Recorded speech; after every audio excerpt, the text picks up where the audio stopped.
Hi, I'm Melissa Jones. I'm going to be teaching the Certificate in Pilates Reformer course here at NPT in the Align for Life Studios. And I guess I wanted to talk a little bit about why I started teaching group Reformer in the first place. So I started off as an 11-year-old doing Pilates while I was dancing, and that went through into my dance career. Then I trained in studio Pilates, and I found when I was going out into the industry looking for work, Reformer classes were really popular, and it was a really great way to get people interested in studio, but also just to build numbers and hours. So I'd moved to the country and found people loved group and the social aspect. So I also realised in that time there was so many different groups interested in Pilates, not just people that wanted to be fit.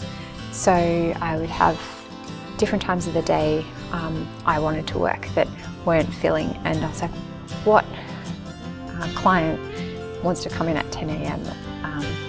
And I ended up developing all these different classes. So you would have like a jump board class, short jump board class for fitness. I had advanced classes which were more the aerobic fitness class, mums and bubs, where they bring their babies, and that actually is incredibly popular.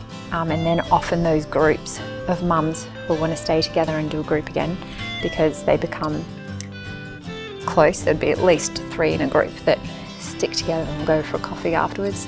And then bump as well, so pregnancy and restorative. So I found in those fitness classes a lot of 50, 55 plus people would come, but they would have had knee surgery, lower back pain, hips or rotator cuff injuries, and they were unable to do a lot of the exercises, which from my experience doing studio I could adapt. But if you're teaching 10 people Reformer class, there's only so many people you can adapt for exercises, and you really have to know the individuals. So from that I developed restorative Reformer classes, and that was targeted at the 50, 55 plus to keep them moving, but to also be able to have a slower pace to get around and ensure everyone's doing the work they need to do for their bodies. And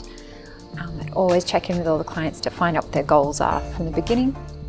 And of course, medical history, injuries, and that way I could adapt as I was going. So I had very clear course structures, but at the same time, with that studio knowledge, the ability to be able to shift that. And so very quickly I built that into teaching 30 hours of Reformer a week, which seems like a lot, but Reformer classes also can vary in time because some people want that quick, I just want to get here before work and go, which is 45-minute classes, or half-hour jump board classes, or then the hour-long in-depth class. So there's so many options, and it also increases your chance and possibility for work, because you can work in a traditional Pilates studio. You can work alongside physiotherapists and osteopaths, which is what I also do. I work in both settings, or in gym settings. So it just gives you that variety to be able to work anywhere in the industry. That's what I would say about why I actually went into the group Reformer. In a studio setting, the Reformer is one of the main pieces of equipment. I would actually say it's the first piece of equipment I introduce clients to, and you gauge a lot from a client with that too, and really connect to the method, because it's a closed chain system, meaning so if you're doing leg work, you've got your shoulders up at the shoulder pad and you're getting that connection the whole way through the spine, so you're getting a little bit of weight through the whole spine, so your whole body is actually working and engaged, and you end up standing up and feeling taller and more supported and centered just from doing a short section actually. So my background is from dance, so there are a lot of dance specific exercises and I guess more contemporary choreographed Pilates exercises that I also venture into in classes.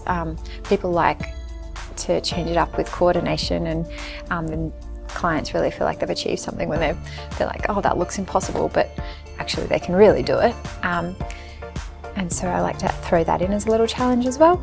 On Reformer, usually my favourite exercises are with the straps, in particular leg strap work. So lying on your back and really connecting with the back of the legs and abdominals, and then seeing where you can go from there. But at the moment, I'm really enjoying arm work because I have found I'm finally getting a bit stronger in the arms, so I'm really focusing on some traditional arm work exercises. So if you're looking at developing your skills in Reformer and want to use them in your workplace as well, I would highly recommend that you get in contact. It would be great to just discuss where you want to go forwards with Reformer, and yeah, it'd be lovely to meet you and train you up in Reformer courses.